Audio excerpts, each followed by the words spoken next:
Dead Channel Duo Podcast, episode number 37. How you doing, Alexander? Doing great. Outstanding. How are you? You know? Same old, same old? Yeah, I guess. It's the name of the segment in the timestamps. It has been for a while. What? What's your update on what's been popping? What's been Nothing's popping? been What's popping. going on with you? Nothing. Nothing? Yeah, just Just a regular old nothing. week? I mean, besides things that I don't get into on the podcast, yeah. Oh, okay. Well, we'll have to talk about that some other time, I guess. I mean, we have. Yeah, well, we'll talk about it again, I guess. It's not what you're thinking of. It might be. Might No. not be. You never know. So, what's your week? Stressed? No, dude. Like, good week. Good week, man. Productive Yeah, week. Things have been getting average. done. This past weekend, like, the biggest pain was getting new tires for my car, which wasn't that bad because the place that I went to, they were unbelievable. Like, the service was great.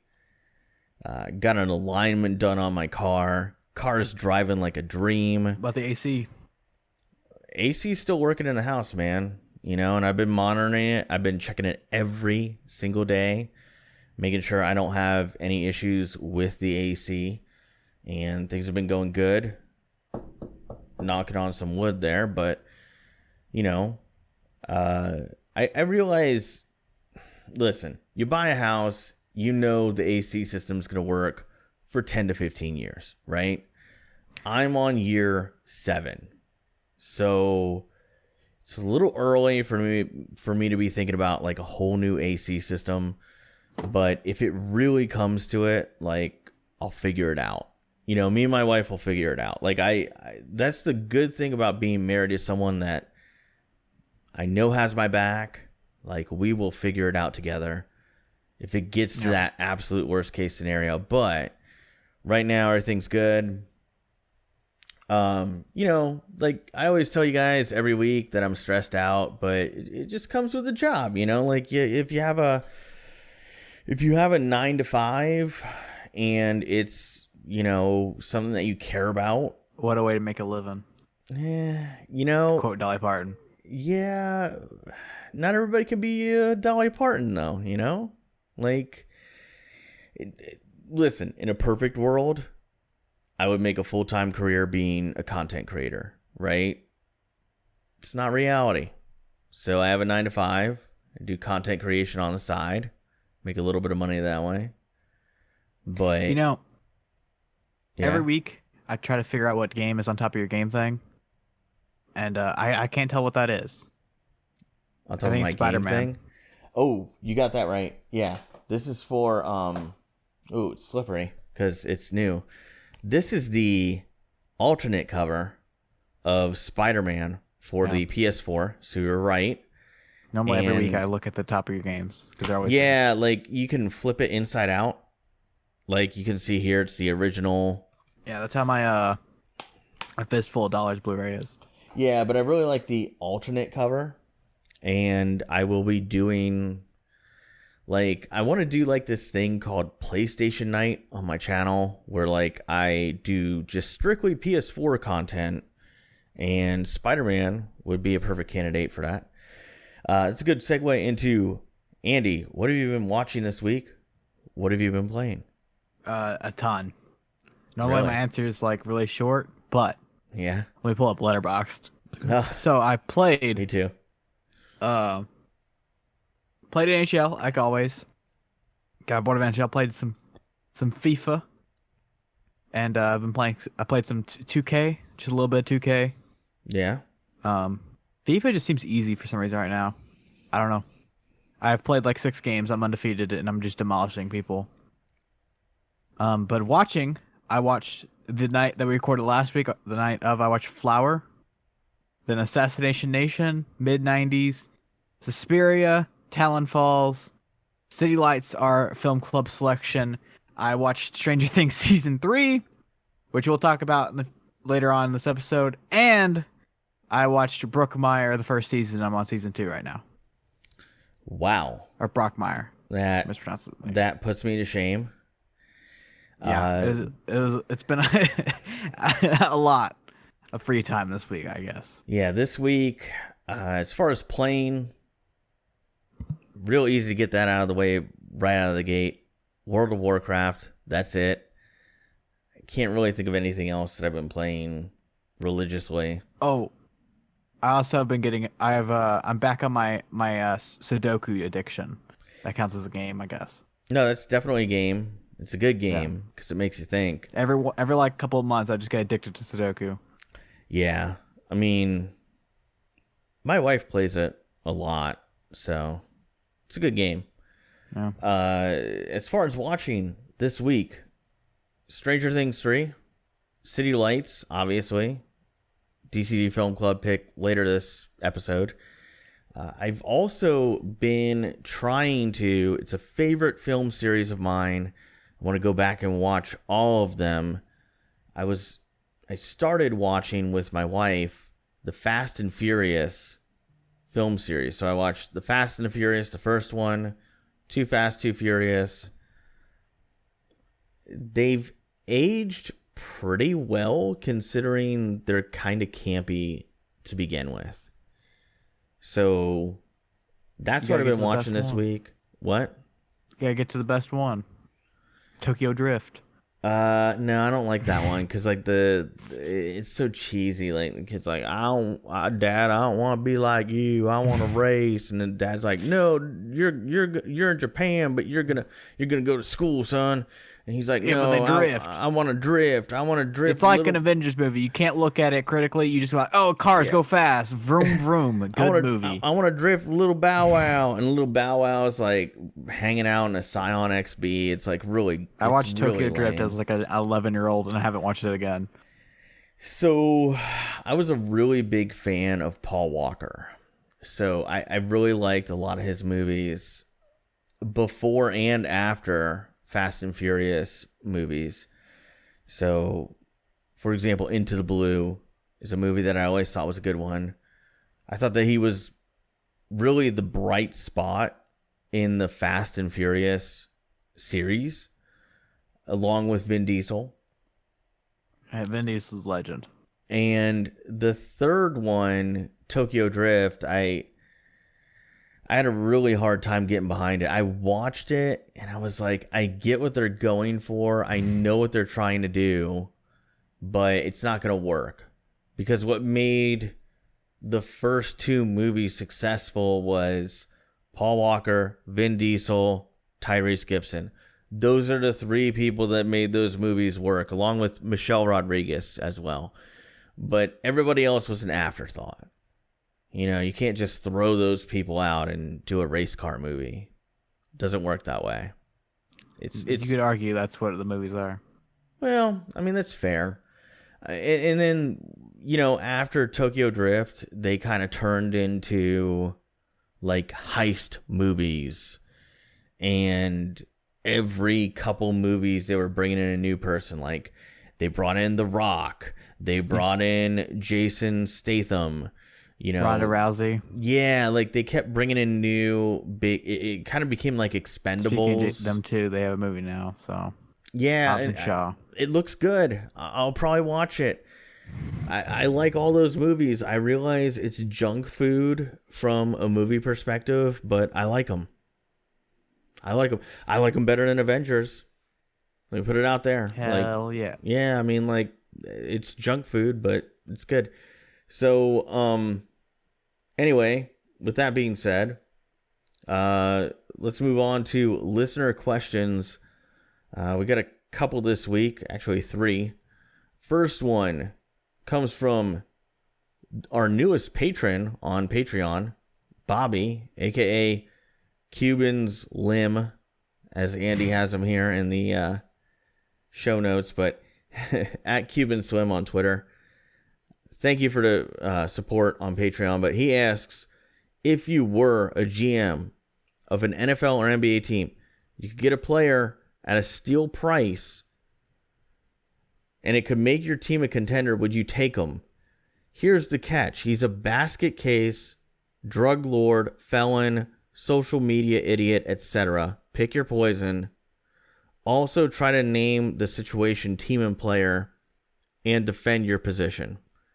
So, Andy, I'll let you lead off. I have a couple examples. I completely forgot to answer this. Okay. Like to do it before.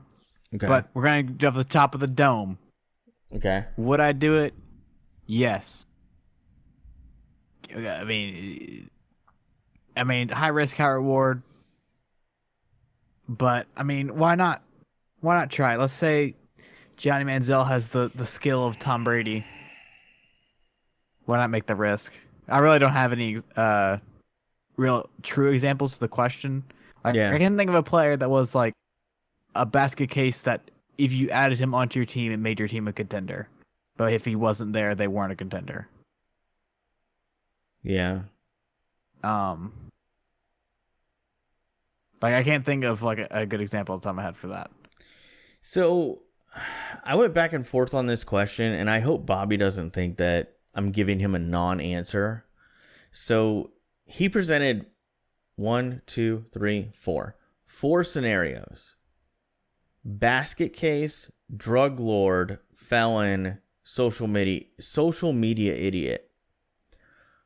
I would say that the first and the last, basket case, social media idiot, I can deal with.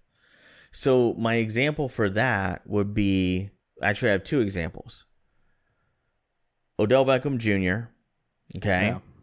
And Terrell Owens, before social media was even a thing. He was an idiot. He would go to the press and he would embarrass the team. And Kyrie Irving. yeah, another good example. If I can trade for a guy like that and I bring him into an ecosystem where I tell him, like, listen, dude, like, we just don't tolerate that here. You look at Terrell Owens in Philadelphia his first year. You look at Odell Beckham Jr. in Cleveland his first year. Rasheed Wallace on the 03-04 Pistons that won a championship. Rasheed Wallace was a knucklehead.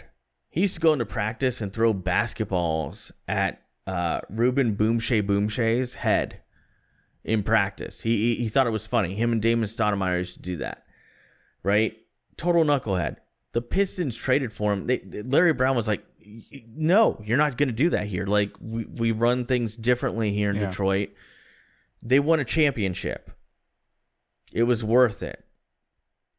Rasheed Wallace was kind of risky. He's a knucklehead. I can deal with knucklehead behavior. Being a basket case, being a social media idiot, I can deal with that. Odell Beckham Jr., worth the risk. Terrell Owens got the Eagles to the Super Bowl his first year in Philly. What I have a problem with is the drugs and the felon stuff. So felon to me is like an immediate non-starter. Like Aaron Hernandez is a good example of somebody who has some dark history. You don't want to get into that, right?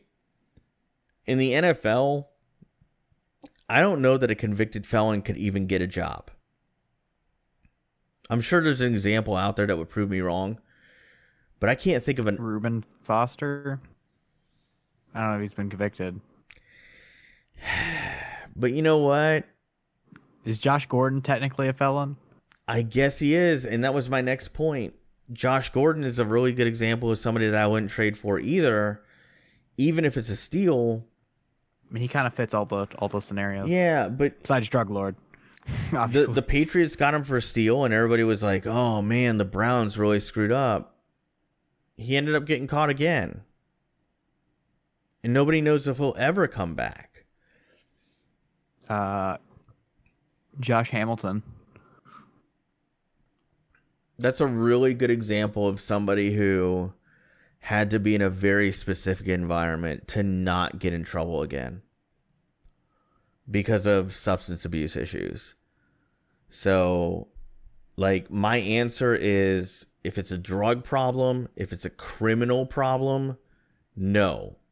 I don't care how low the price is. If it's somebody who has drama issues, right? They're a little bit of a mess in the locker room. They might be a little bit of a mess on social media. I can deal with that. Listen, James Harden is notoriously bad in the locker room. He can be childish and all that. Is he worth it? Absolutely. Yeah. Absolutely. Odell Beckham, same thing. Worth it. But when you start getting into criminal stuff, it's really risky, especially in the NFL, where like Ezekiel Elliott has gotten suspensions for stuff where he didn't even get arrested, right? It's nah. That would be my take. Just stay away from the criminal stuff. The drama, I can deal with it.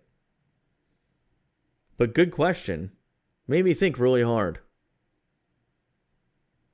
Next one comes from Daniel at Reasons I'm Broke on Twitter.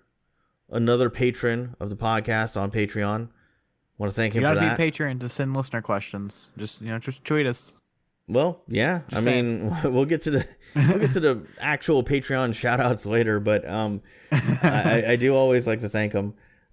Which version of Pokemon Sword and Shield are you purchasing?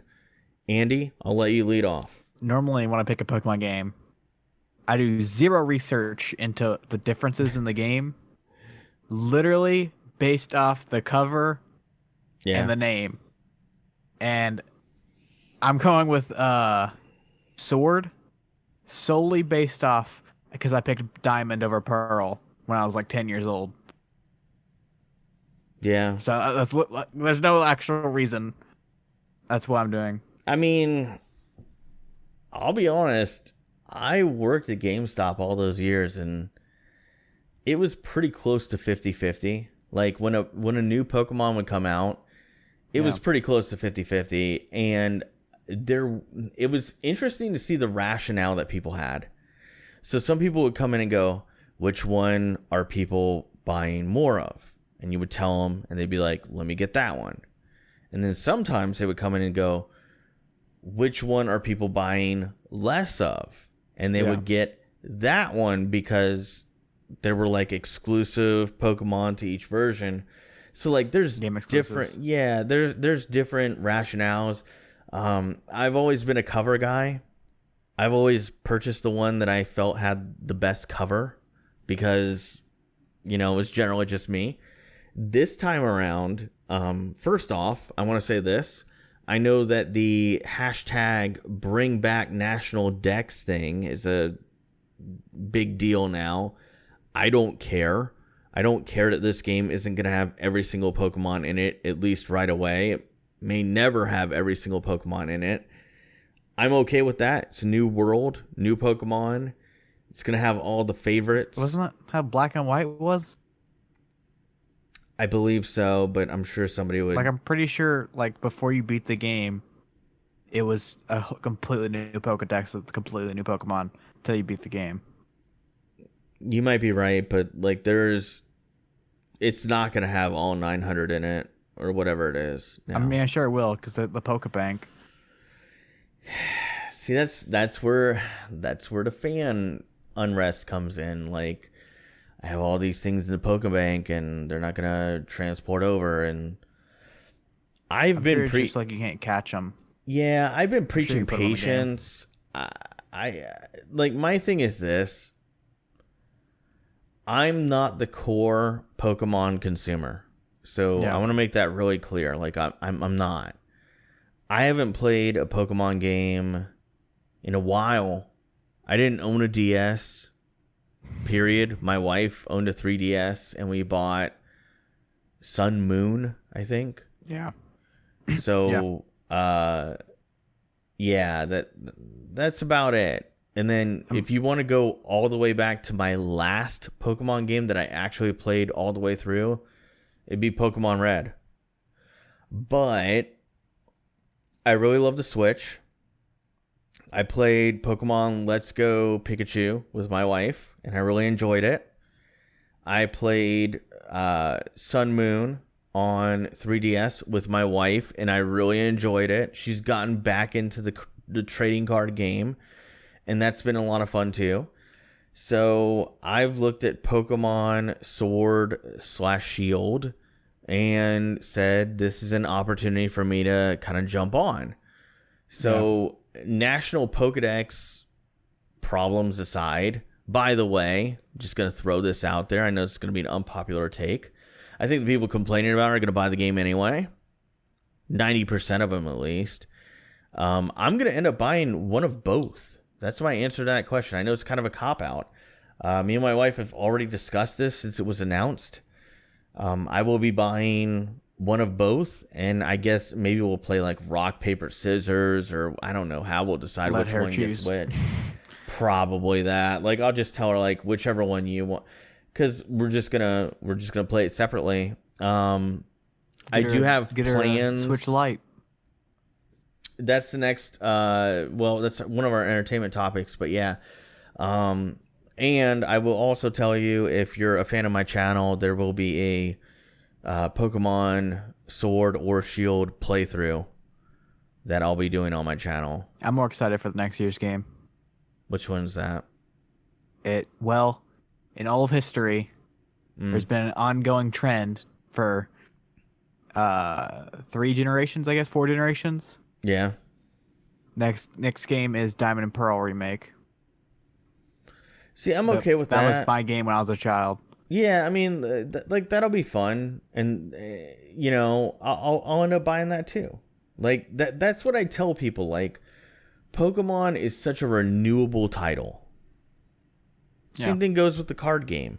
Like, if you're into the card game, me and my wife, we have an entire binder at this point from multiple series of cards.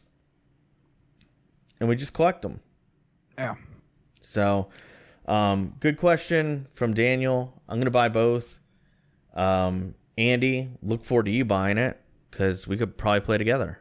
We could maybe battle or do something online with it. We can run around the forest. Well, I mean, we could do a stream.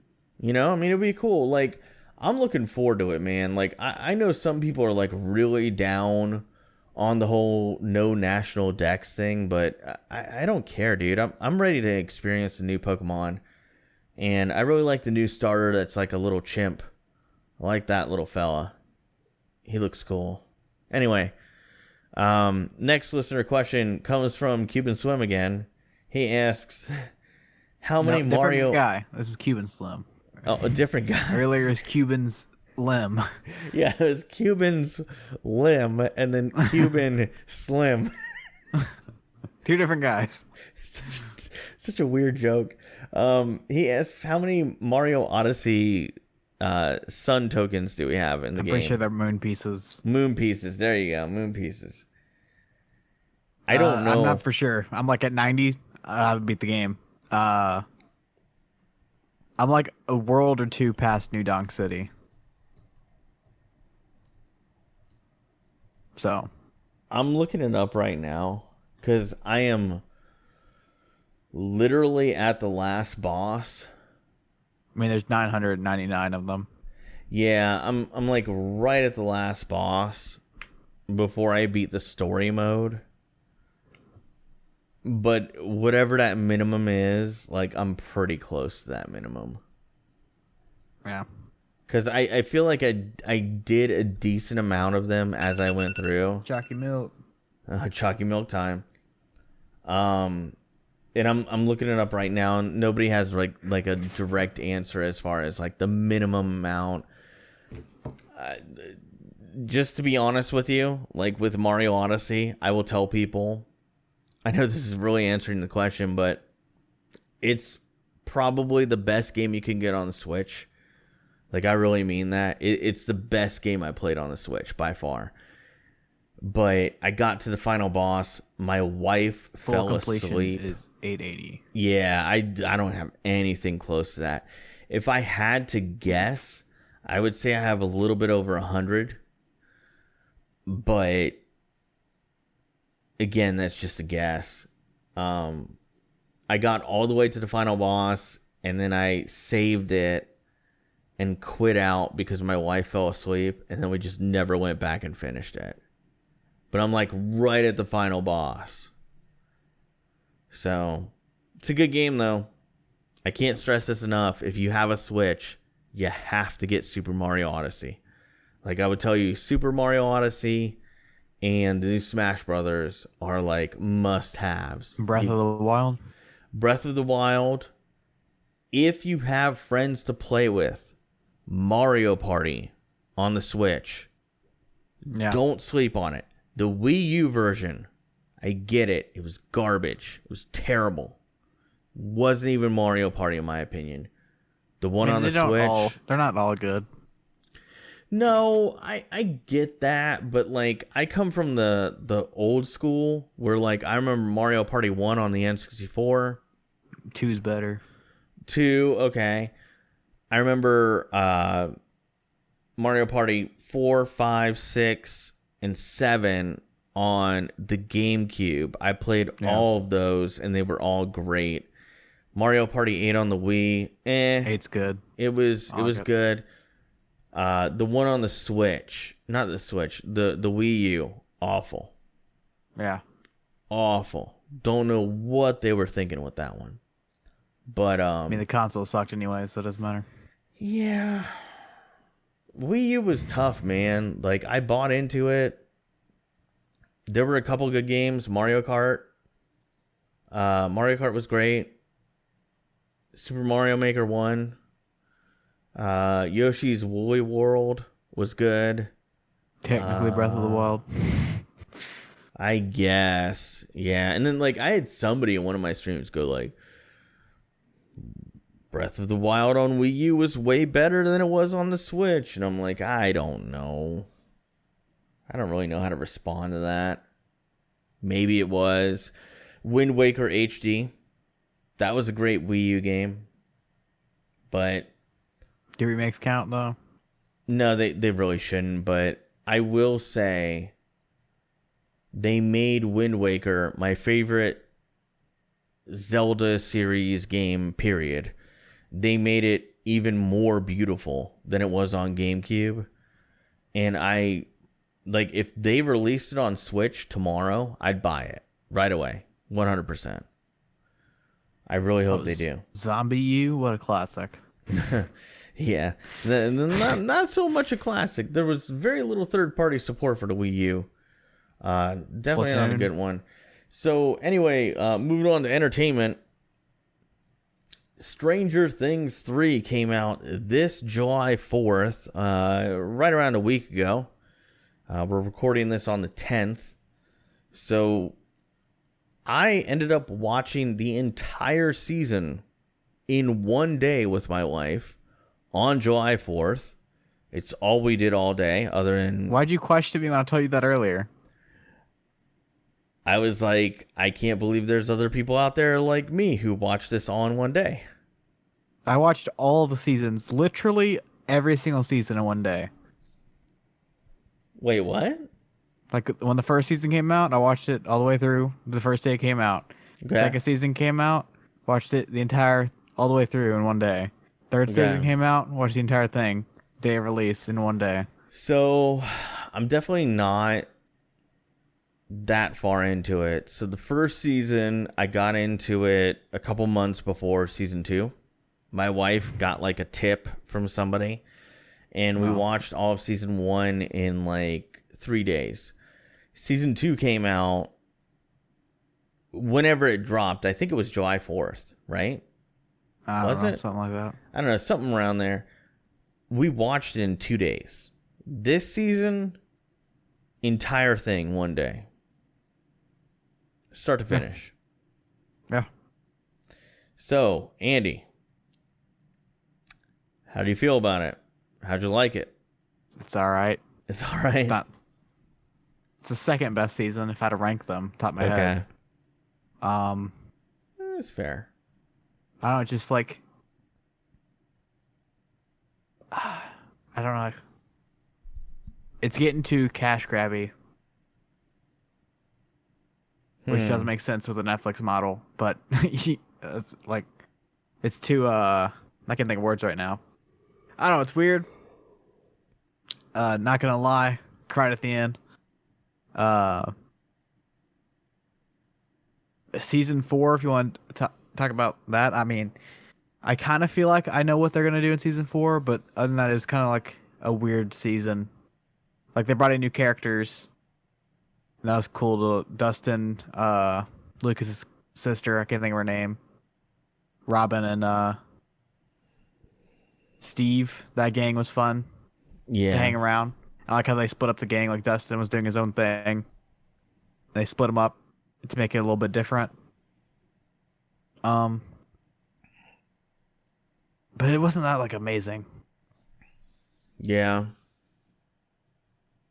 I'm going to disagree. I feel like this is another film club review where I like it way more than you do.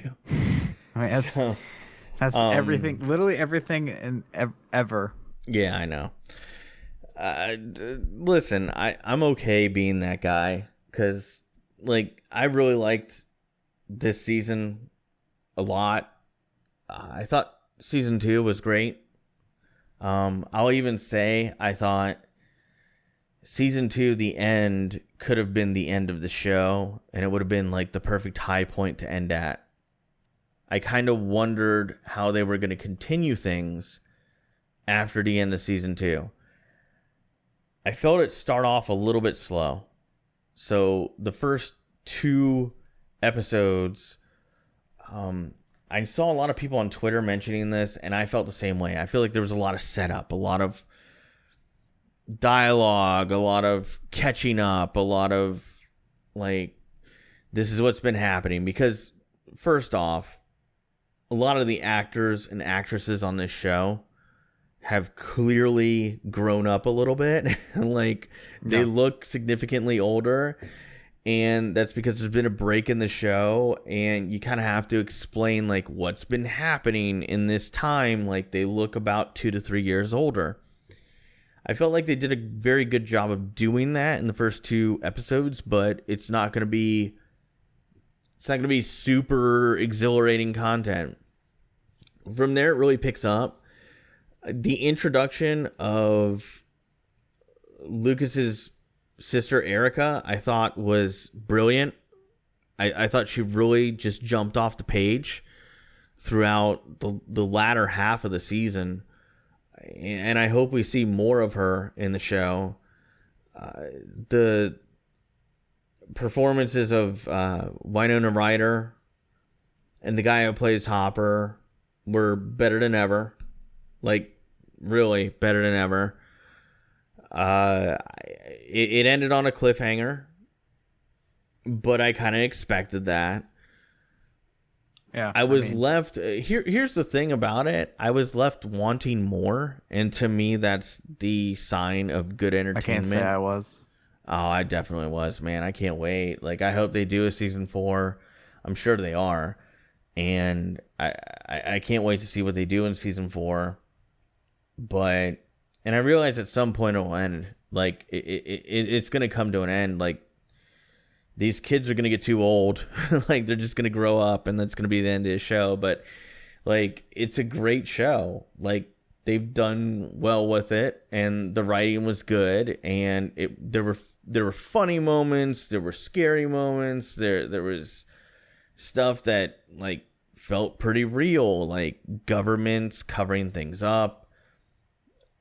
I like that they stayed true to that motif throughout season 3. Like,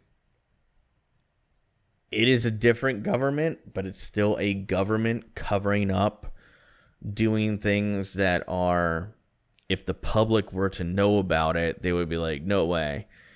So, I like that. Good writing. Overall, I'll agree with you, man. I think season 2 was the strongest season. But I put this right below it. Like, just right below it. It's really good. Yeah, I mean, and yes, I'm with you.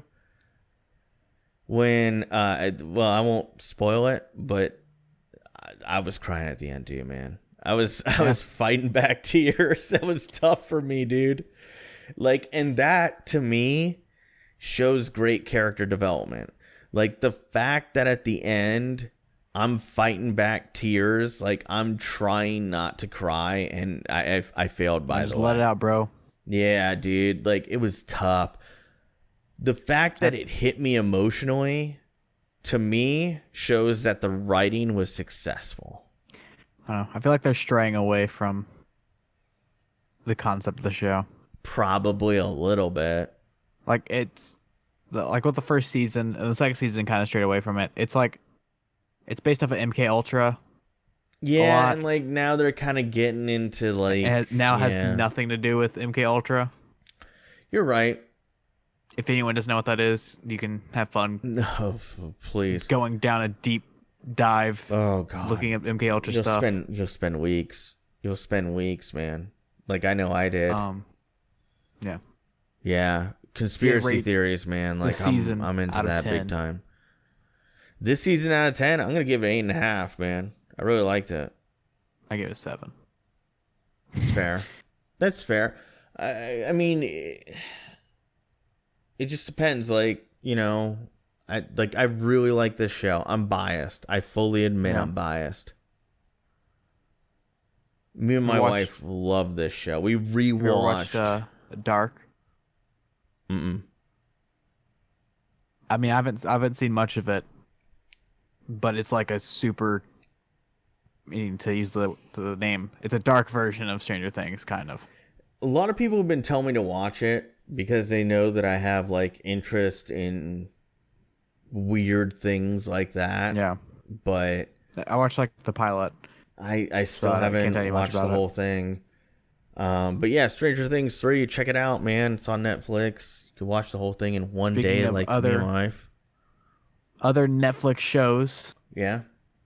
Cuphead is getting an animated series on Netflix. I want to know how that's gonna work. I feel like it's gonna be like a super kid show. Yeah. I feel like it's not gonna be good, but I don't know. I may check it out. It would have to be, dude. Like,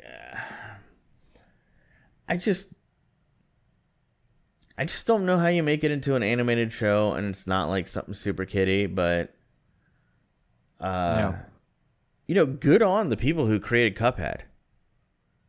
You know, I feel like long time ago, I was in the infancy of my YouTube channel, and it was literally like a team of less than 10 people who started the Cuphead concept, and it blew up, and it became what it is now. So congratulations to them. I feel like they use like a Looney Tune format.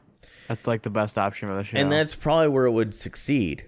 Is like the best thing about Cuphead to me was the over the top old school like 50, hand drawn 65. Yeah, like that old school hand drawn animation aesthetic.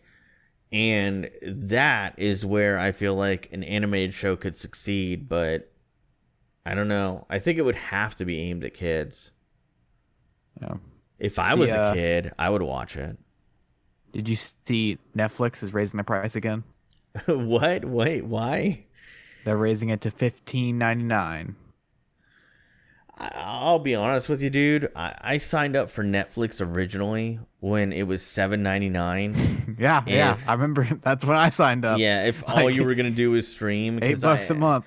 Because listen, I never did the movie exchange thing. Yeah. The mail me a movie, DVDs. I'll mail you one back. I did GameFly, but I didn't do Netflix. I just did the streaming, and the fact that it's $15.99 now kind of blows my mind a little bit. I get why, but I also get why their stock price is over $100 a share right now, because they keep rising. It's bad timing though.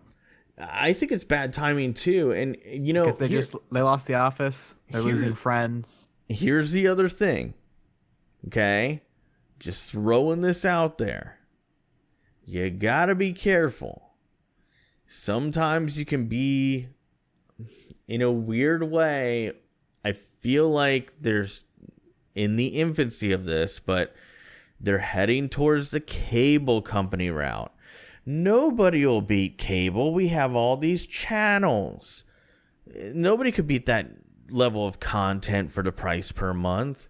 And then all those channels went behind cable companies' backs and started doing streaming services and on-demand services on their website that were based off of ad revenue, like AMC. And before you know it, it's like, why even have cable? Netflix, you gotta watch it, man. It's a slippery slope when you're in the entertainment business. There's too much bad stuff going on. They're losing Friends in The Office, like their two bigger shows. Yeah. They're losing all the Disney stuff soon. True. Literally everything that's Disney related. And now they're raising the price. I'll be real with you. I can't think of a single thing on Netflix right now that I'm watching other than the first season of Pokemon. If it wasn't for the very first season of Pokemon that my wife has been wanting to go back and rewatch, we probably would have canceled our Netflix subscription. Such things, obviously. Hulu, on the other hand, I will give some credit. Like, it's got awesome. It's got WWE that we watch. It's got all the CBS shows. I'm not sorry, not CBS. It has all the ABC shows that my wife watches, like Grey's Anatomy and How to Get Away with Murder. Whenever the Disney thing comes out, they're doing a package of ESPN Plus, Hulu, and Disney Plus, Disney whatever it's called. And my wife will probably be a customer of at least two of those. But I feel like, in a weird way, 5 years ago, I would tell you the opposite. But in a weird way, I feel like Netflix is next on my chopping block. I think the best of all of them is Prime. Prime's pretty legit. And I mean, I've had Prime for a long time. So I don't even think about it anymore. For movies, it's Prime. For TV, it's Hulu. So, like, I bought... HBO Go type. So, like...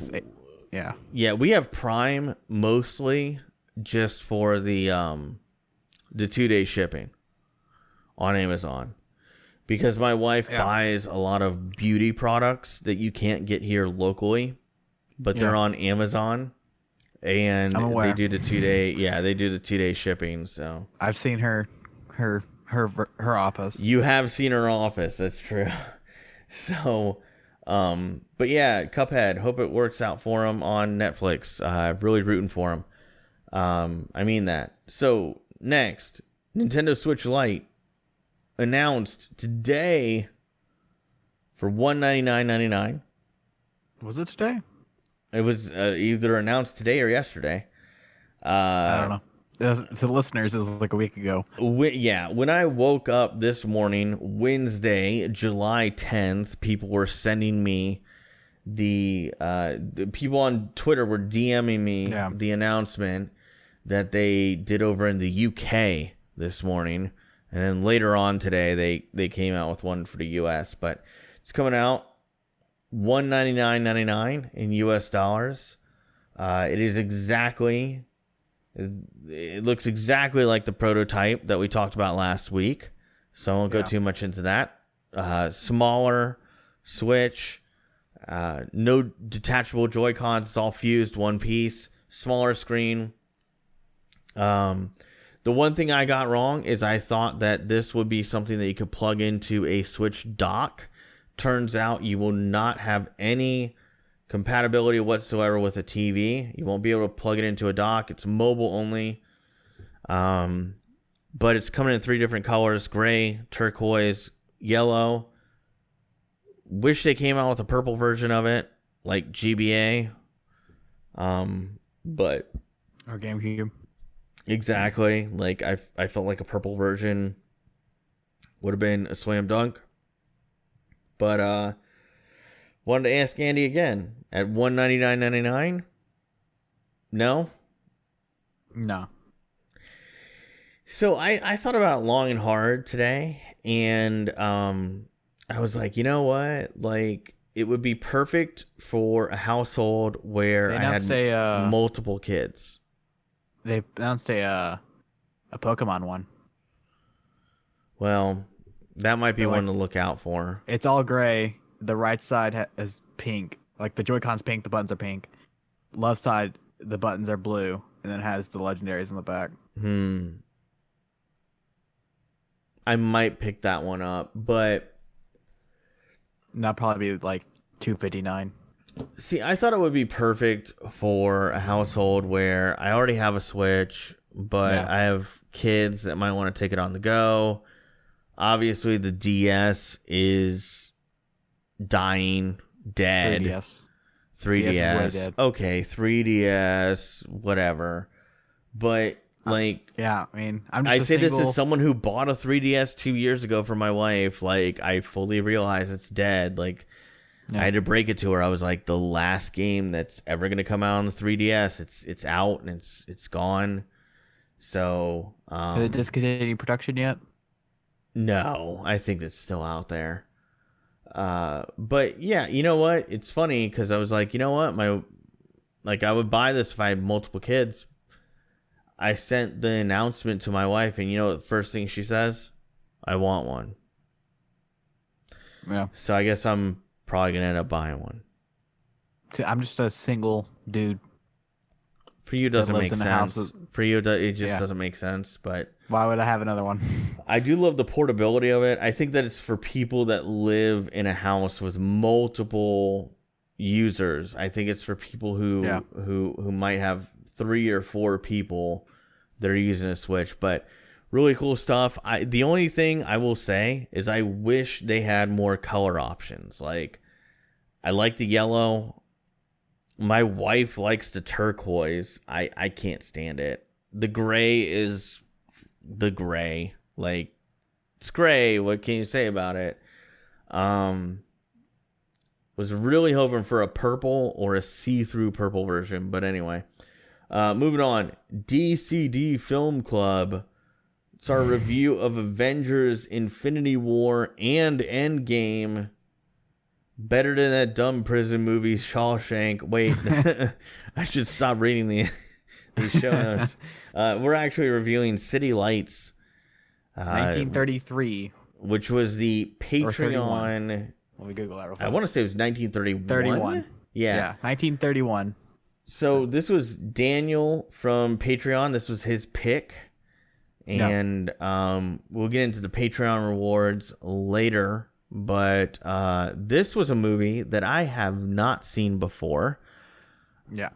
I've seen clips. As I watched it, I was like, I've seen that. I've seen that clip. I've seen this little portion, this little snippet. Yeah. But I've never watched the full thing through. Nor did I know that those clips were from this movie. It was just like, oh, it's Charlie Chaplin, and, you know, he's funny, and, you know, it's a clip. So he's a wise guy. He really is. But Andy, have you seen this movie before? I think that you said you hadn't. Yeah. So Andy, I'll let you lead off. What are your thoughts on City Lights? Before we get into that, okay, I'd like to ask for permission to do something. Sure. I want to refuse to rate the movie. And not give it a score. Sure. Because I don't want to give it a score. I don't know how to respond to that, but okay. I mean, you can say no, and I can force the answer. I feel like you're only saying that because you're going to, like, give it something like Freddy Got Fingered score or something. No. I mean, I was thinking like a 7, but then I was like... Then why not just score it? I don't think it's a 7, though. I'm giving... Give it an honest score. An honest score would be if we can't be honest, what's the point? All right. I mean, it's a hard thing to score. Anyways, I like the movie. Mm-hmm. I found it very funny. I have not seen anything from it, as you said. It's my first silent movie I've ever watched. And I kind of thought, I don't know, going into it, I was like, how am I going to keep up with the story or anything like that? I've never watched a silent movie before. And it was kind of like, it told like a story that like some movies today don't even do, where like it winds multiple stories together, kind of like Pulp Fiction. Where where he finds spoiler territory. I'm sure no one cares about spoilers. But I'm sorry. It's 88 years old. Yeah, that's what I'm saying. Like, I'm sure 0 people care. People who saw this the first day it came out are dead. Okay, like spoilers aren't a factor here. So he meets this blind girl. It's dark. Yeah, I'm pretty sure everyone in the movie's also dead. I know, that's crazy. Like that oh god, it's dark. But as I was saying, he meets the blind girl, and it kind of does. Or no, actually, the opening scene was the unveiling of the statue, and I kind of liked. I didn't know that was a thing where they didn't do it the rest of the movie, but they kind of did it then when they were talking. You could kind of make out what they were saying. Yeah. But like the rest of the movie, they don't really do that. Mm-hmm. I really like that. And then there's the whole part where they unveil it, and Charlie is just chilling on the statue. And then my first, and I think only a negative for this movie is that every single like bit is repeated multiple times. Like he'll do a bit, it'll be funny the first time, and then it happens again, and then sometimes it happens again. Like it kind of ruined the joke for me. But that was the funniest part of the movie, was that opening scene. But then he meets the blind girl, and they did a great job of conveying that she was blind, even though it's a silent movie. They told, like, the story didn't get. This is such a weird movie to review. Story wasn't affected by it being silent, and no, I agree with that. I don't know. The score was pretty solid. I don't know. It's such a weird movie to review. It was difficult for me. That's why I don't want to review it, but like I'm gonna force out a number, I guess. So I love this. I don't want to review it. I mean, I don't want to rate it. That's what, sorry to fix my words. I love this movie, man. Like the opening was hilarious. They pulled I guess it's like a sheet or like a curtain or whatever. And he's just chilling on the statue, and I was like, "Oh, this is great!" And immediately, I felt right at home because I like slapstick comedy. Yeah, you know, I like early Adam Sandler movies like Billy Madison, right, where it's like that slapstick, a lot of physical comedy, you know, things like that. And I don't care who you are as a comedian, if you have any aspect of physical comedy in your act, part of that goes back to Chaplin. Like, he was just the innovator of it, man. Like, he could walk, like literally just walk in a scene and make people laugh. Like, he was just a master of physical comedy. Like, he always made people think normal things were funny. Sitting on a statue was funny, right? Later on in the movie, he's hanging out with a drunk person who turns out to be a millionaire. The guy's going to kill himself. He saves him from it. He makes that funny. He makes suicide funny. It's funny, but then it repeats the joke again. I get that. You got reminded. The acting, like the drunk acting, was actually amazing. It wasn't like it was slightly over the top, exaggerated, but it wasn't as exaggerated as most movies are modern when you're drunk and you're just like super sloppy. I mean, it was a little bit exaggerated, but it was kind of realistic drunk. I liked it. I really liked the millionaire character because every time he gets drunk, he gets suicidal, right? Yeah, he gets suicidal, and he comes Charlie's friend, and then when he's sober, he gets he's so just a businessman. he He's gets like, I don't so know who chummy. this guy is. Yeah, he gets so chummy, and then he gets suicidal, and Charlie has to like bring him back and be like, I'm your friend. It's okay. Like, don't kill yourself. And it's funny, like it makes something so dark, so humorous, and that's like what made Chaplin. Like, it made it. Yeah. It is dark comedy in a way. It's dark, like even his character, the tramp. He's a tramp. Like, he's down on his luck, but he makes it funny. It's dark comedy, and I love the roots. Like, I love that he's the roots of dark comedy, and I think it's just so brilliantly done. The love story in this movie is tremendous. Really pays off at the end.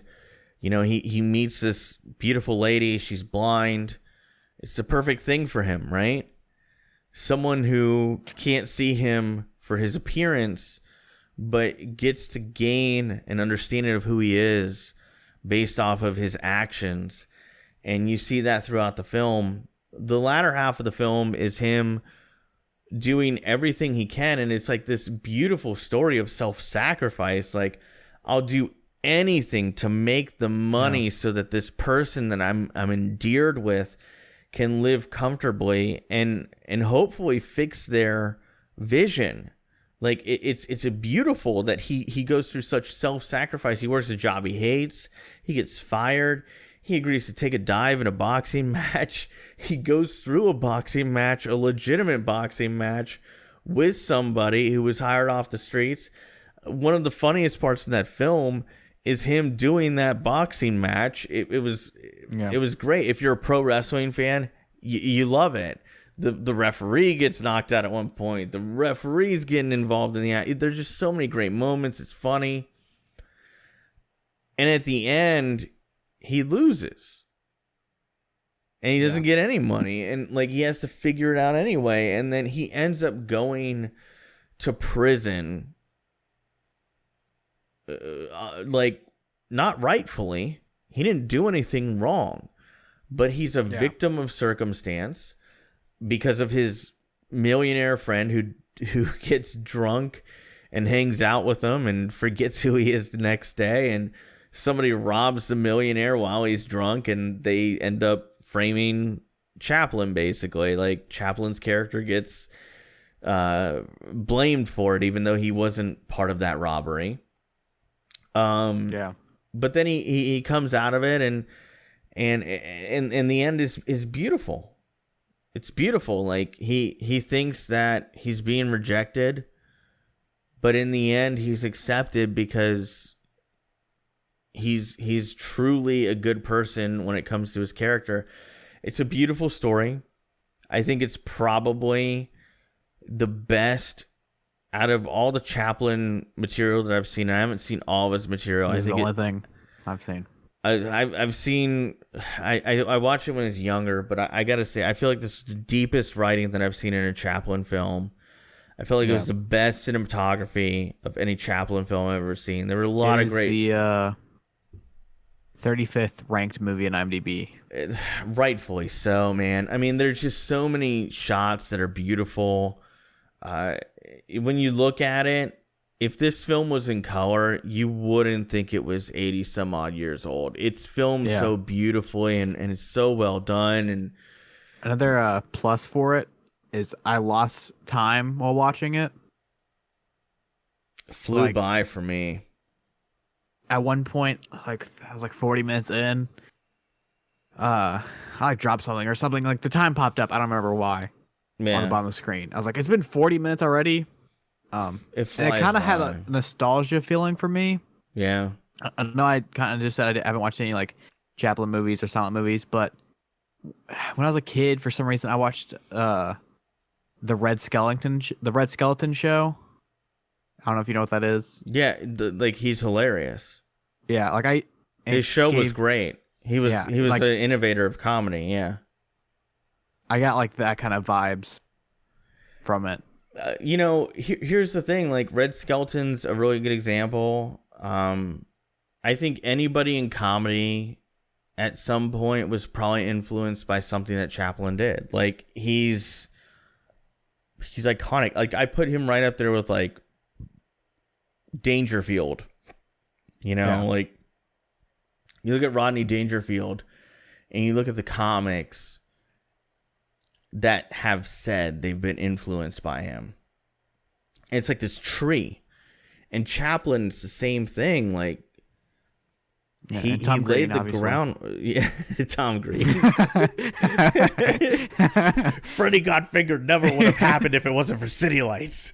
Hey, rest in peace, Rip Torn. Very, very true. Rest in peace to him, man. He was a great actor. I mean, like, for what he was tasked with doing, he was a great actor. But Chaplin, I mean, you know, this is probably, in my opinion, his best work that I've seen.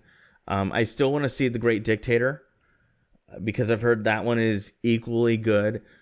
But this, to me, like, to show how good it was, when this movie came out, they used to call them talkies, movies with actual dialogue. Yeah, like, that was in vogue when this came out. Like, people didn't think this was going to be successful. Even the movie studio was like, yeah, we don't know. And it was. And it because it's so brilliant. It's just so good, win a dude. single Academy Award. It should have won something. I mean, I don't know, dude. To me, it seemed like a real passion project. Yeah. You know, I believe that Chaplin wrote, directed, and produced this. I could be wrong. Yeah. When I looked it up, I want to say that he did. And before I give it a final rating, I can't understate how good the score on this film is. It's so good. It feels so perfect. Every scene, like, you could listen to this with your eyes closed and you could know which character is on the screen based on the music. It's so good. I can't say enough good things about this, man. The only thing I wish was that, like, it was in color. Yeah. So I could see the details pop even more. I wouldn't want dialogue. I feel like it would mess with it. This is our first and probably only, unless we go back to another one of these, pre-Hays Code movie. And that doesn't really affect this movie at all, but just a little fun fact. Yeah. This is back whenever movies were, you could do whatever you wanted. So, Andy. Hi. Rating out of 10. I give it a 7. Fair enough. I would give it an 8, but the repetitiveness kind of bugs me. That's a good point. Like, I want to give it an 8 or like a 9, just based off the importance of the movie, but just of the movie itself, a 7. That's it's super like not like tomorrow I may change my mind and rate it a 2. Not actually. I'm just being I'm exaggerating, but like I feel like I can change the rating like from day to day. Yeah, I don't know, man. Like, this was a movie that I watched and it stuck with me, and I kept thinking about it. Kept thinking about the brilliance behind it. I will say I am taking into account when it was made. I'm taking into account that it was a silent film, but I got to give it a 9. I think it's one of the best. I think it's one of the best films I've ever seen. I've never seen it before, but I think it's brilliant. The ending, the last 5 minutes, if it wasn't for that, I'd rate it an 8. I'd say it was still really good, but the last 5 minutes of the movie just totally blew me away. Stuck with me forever. I think it's iconic. I think it inspired countless people. And I think it's so integral to the fabric of filmmaking today. You know, I'd be remiss if I gave it an average rating. I think 7 is fair too. I totally get that. Yeah.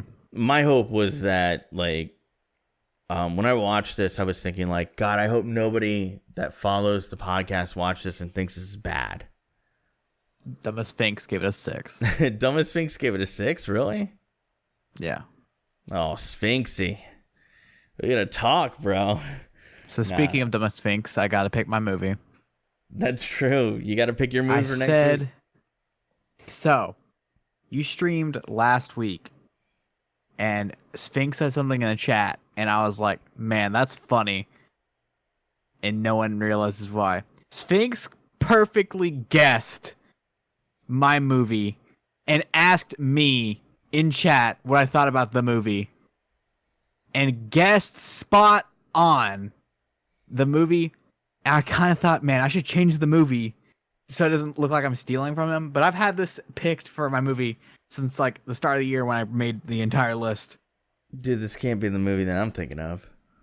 What? Fight Club? No. Oh. It was last week. It was before I was like a week. It was like 2 streams ago I was in Discord, not the last one. But it's a movie from 1997. So it's like weird that he asked me my opinion on this movie. So my pick, and I wanted to pick something else. I was gonna give you a weird multiple choice A, B, or C, and you pick one, but then I was like, nah, I'm just gonna go with it. Because why not? So my pick is 1997's Life is Beautiful. Oh, okay. Ever seen this movie? No, I don't know a single thing about it, so looking forward to it. It's a World War II movie. I've heard a lot of good things about it, so I look forward to it. I do like historical movies. And it's also a foreign film. The entire movie's mostly in Italian. Great. Okay, so that's our pick for next week. Thanks, Andy. I appreciate it. Also, thanks to Daniel at Reasons I'm Broke on Twitter, reasonsI'mBrokePod.com. If you want to check out his podcast, it's outstanding. It's my favorite podcast on the internet that isn't my own, which is this one. But yeah, thanks to him for the pick on City Lights. I really enjoyed the film, so thank you, Daniel. And I think Andy enjoyed it as well, so we both certainly appreciate it. And I feel more cultured after watching something like that. So looking forward to Andy's pick for next week.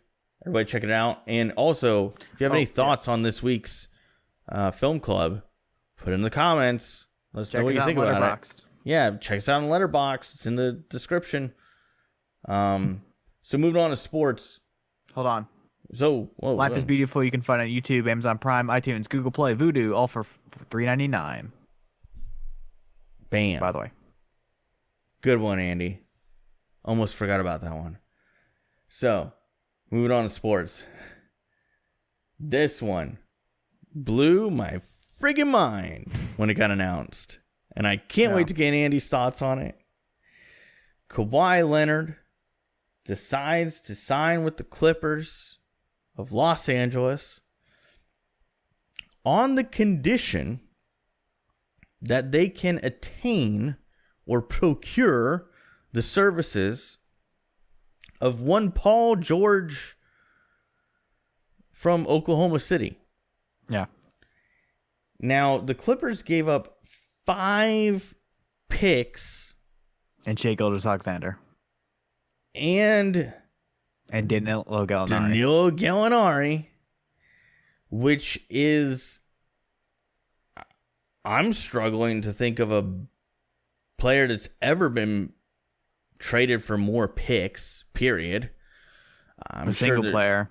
One single player. Herschel Walker. I'm talking about NBA strictly, but like Herschel Walker's like 27 picks or something like that. Or Herschel Walker's like the entire team in 27 picks. Or something it was like something stupid, but like this in NBA terms is a ridiculous amount of picks plus 2 usable players. One fits OKC's rebuilding a little bit better than Gallinari does, but quite the haul. I wanted to get Andy's take on this. What do you think about this trade / signing, if you will? The Clippers are the favorites to win it all. Probably.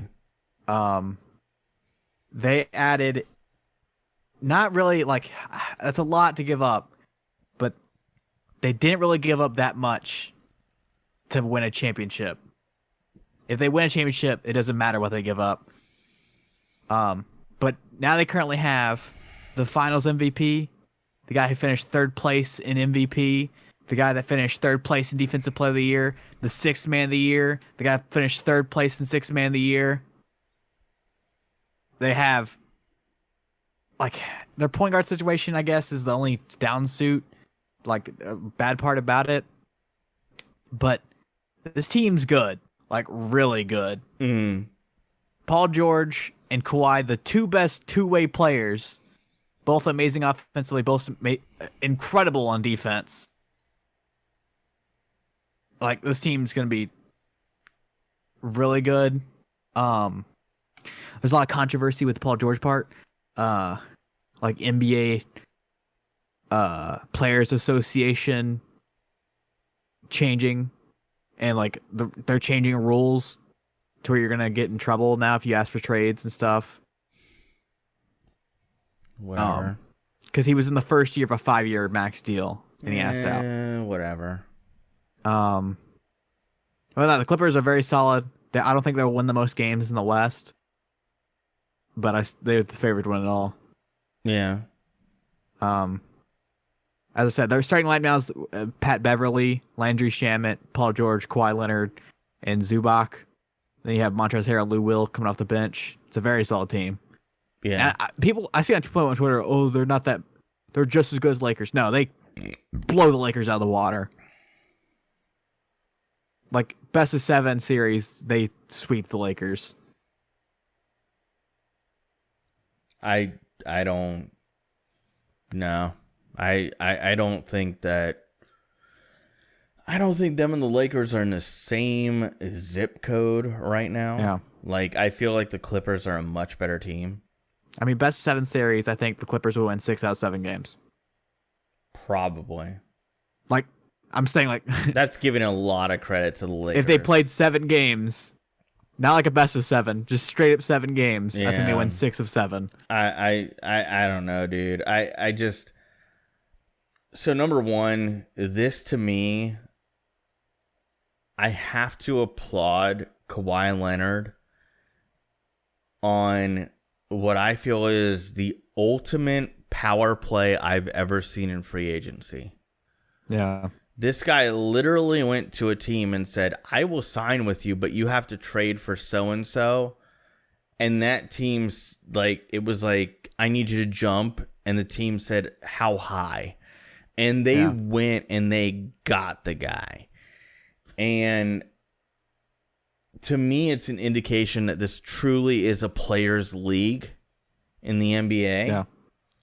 You know, Kawhi Leonard picked his team, picked his teammate, and got the long-term deal that he wanted. He went back home. 2 years. Wait, I thought it was a 4-year deal. Nope, 2 year, 2+1. Well, I would hope that he'll stay with the Clippers, given what they gave up. It's if he waits the 2 years, he can sign a 4-year max. If he waits out the 3 years, he can sign a 5-year max. I think he'll stay He makes more there, money though. in the long. He makes more money in the long term. Yeah, I don't think deal. that he has any desire because he can sign leave. a bigger max. Yeah, because he'll get bigger money. But you know, with Kawhi Leonard, I feel like he earned it, man. He got a championship in San Antonio. He left. He didn't want to be there anymore. He went to Toronto. He won a championship in Toronto. He ended the Heat Big Three. He ended the Warriors, and now he's on the Clippers. I mean, yeah. I mean, that's the meme, and it's true. You know, like he is Randy Orton. If you're a Raptors, he's a legend killer. He definitely is. And if you're the Raptors, you can't get too mad. I feel like he was very upfront with them before they traded for him, after they traded for him, in free agency. He was very open with them. He was very honest. He leaves. He gave Toronto a championship along with all those other guys on that roster. Now he gets what I feel like he's earned it. He gets to go home. He's from the LA area.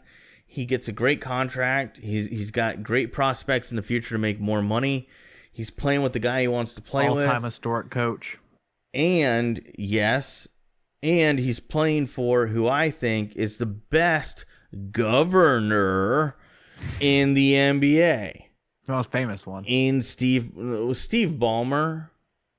I'm dead serious when I say this.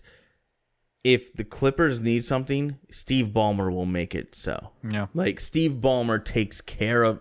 He's like Mark Cuban, dude. People always talk about this when they play for the Mavericks. Like, Mark Cuban takes care of everything. What? Unless you're a woman. Okay. For Mark Cuban. Yeah, there was that little bit of a scandal. But, like, Ballmer, I feel like, is a great owner. Governor to play for. You can't call him owner anymore. Yeah, I mean, I think it's a great organization to play for because, the governorship there really cares. And, Staples Center is a great building to play in. So I think the West is wide open. I know I've been saying that for weeks. I think this also opens up the East. I think the East is going to be very competitive. The West is going to be very competitive. This is great for the NBA. No team has 3 superstars that I can think of right now. Like Utah. Not superstars, but they have the best. They have a big 3. It's going to be fun, dude. Like there's balance again in the NBA. This is brilliant. Until Klay Thompson comes back. This is one. Well, you're right, but like seriously, it's going to be fun. It's going to be a fun NBA season. Now Russell Westbrook trade rumors. A move that's tied to this is as PG-13 ends up getting traded. Apparently, Russell Westbrook's agent and Russell Westbrook went to the Thunder and asked them about, like, hey, what's the next steps? Like, you guys are obviously rebuilding. You traded away Jeremy Grant for a pick. You traded away Paul George for 5 picks. They got someone back for Grant. God, who was it that they got back? It wasn't a big deal, but it was something. They said they traded Danilo Gallinari fitting Grant, and they still want a wing. I don't know. So, my main point in here for this topic was, where do you think Westbrook is going? Miami. What do you think the haul for Westbrook would be? Do you think because I don't think it would be equal to what they got for Paul George. Not even close. Grant didn't get a player back. He roster real fast. Let me. It'd be a buttload of first round draft picks. When you say plus, like, when you say buttload, are you talking 2? Like 5. 5? Well, technically you can't trade 2 back to back, but it'd be but he's 30. Unprotected, protected. He averaged a triple double the past 3 seasons. But he's 30. Okay. A lot of mileage in those 11 years, pal. I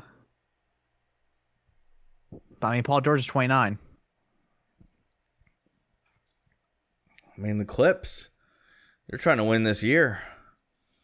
Yeah, I don't think if you put Westbrook on the Heat, they win a championship with him and Jimmy Butler and the rest. It's the only team that makes sense he goes to. Well, I guess my next give question... up like James Johnson, Kelly Olynyk, and Justice Winslow, and that crap ton draft picks. That'd be the trade.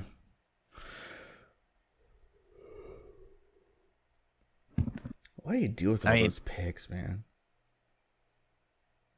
Like, what if all those picks end up being non-lottery picks? Like, that's the one thing that always kind of like stuck out to me was like, what if they're all like non-lottery picks? You end up getting a bunch of... Giannis wasn't a lottery pick.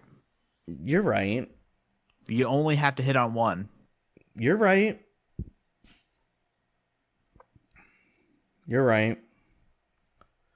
So Kawhi wasn't a lottery pick.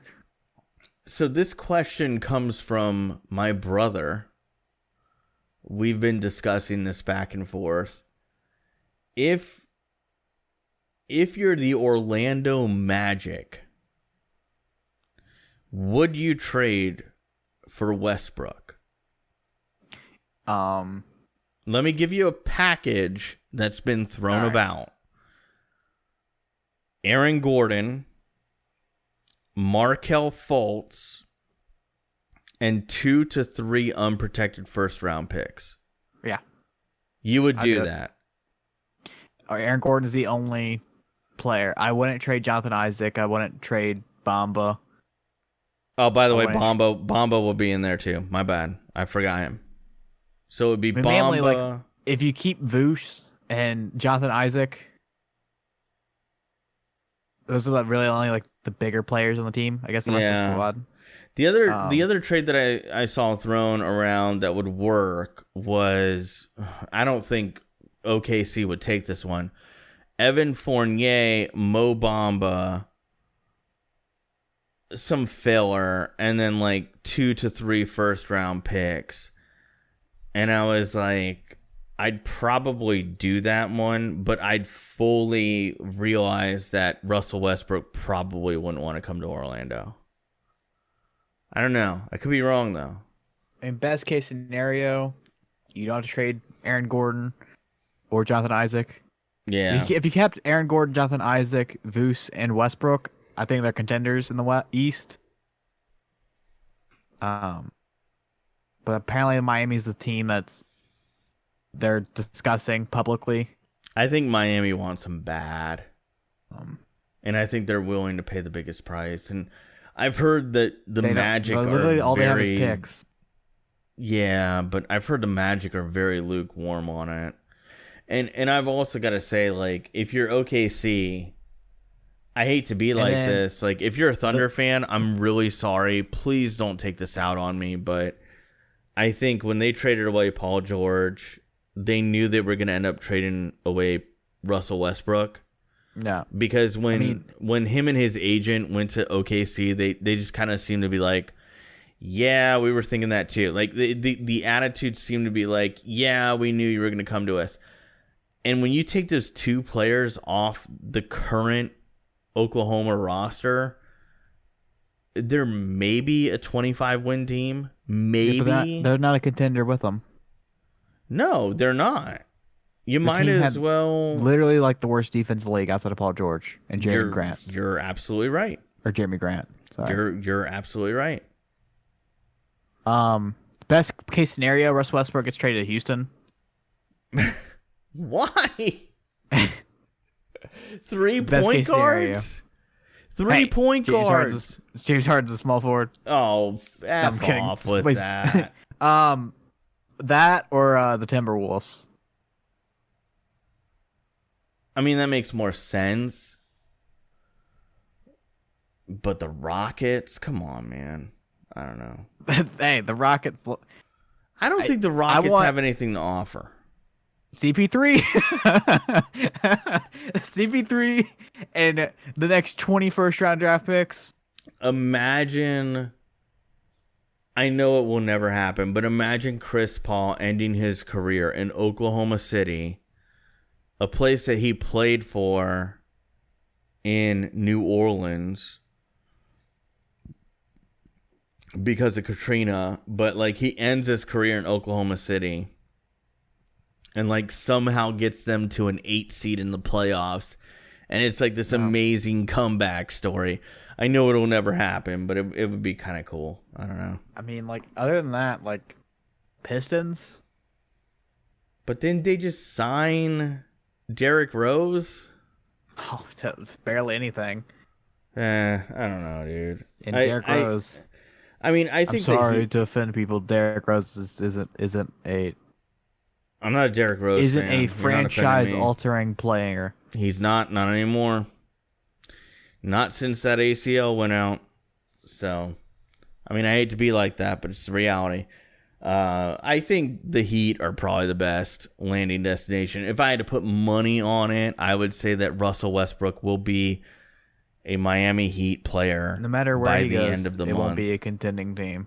You're probably right. You're probably right, because I don't think that contending teams have enough to give up to get him.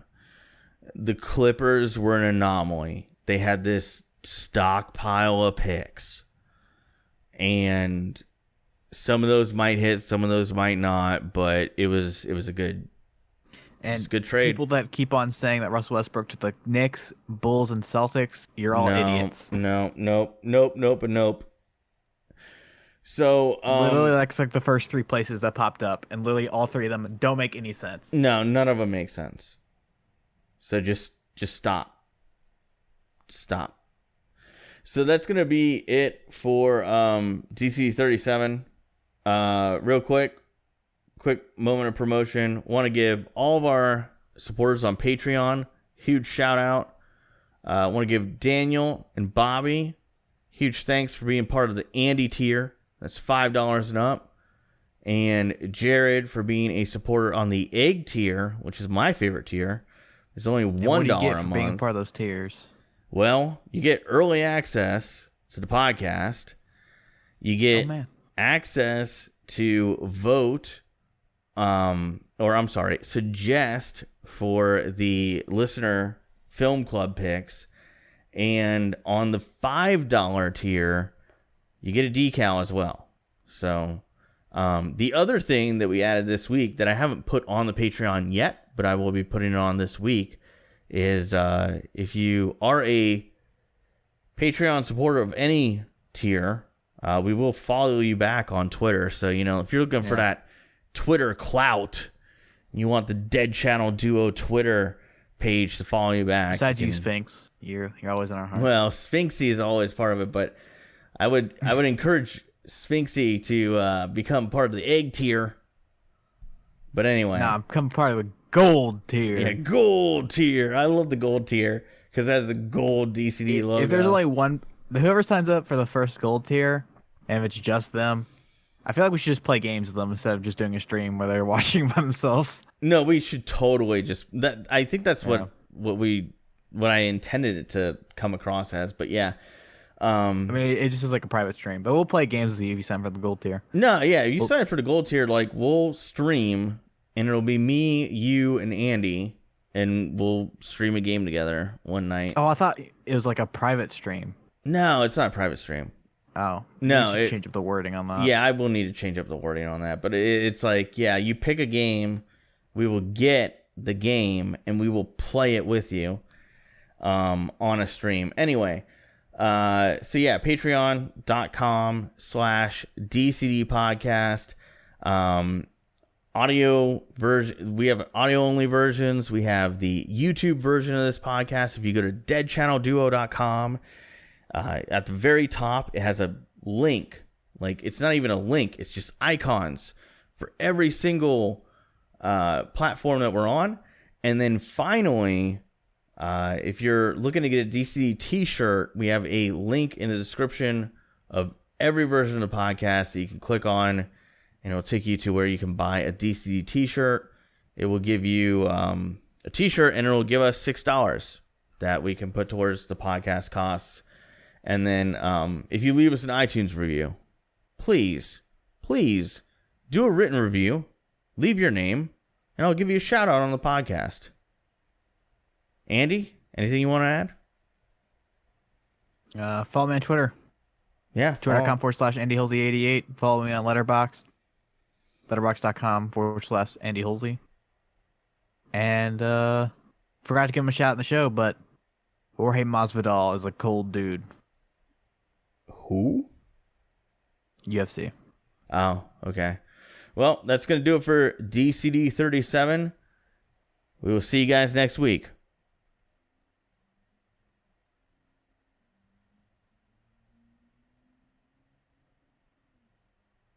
Reduce with abuse.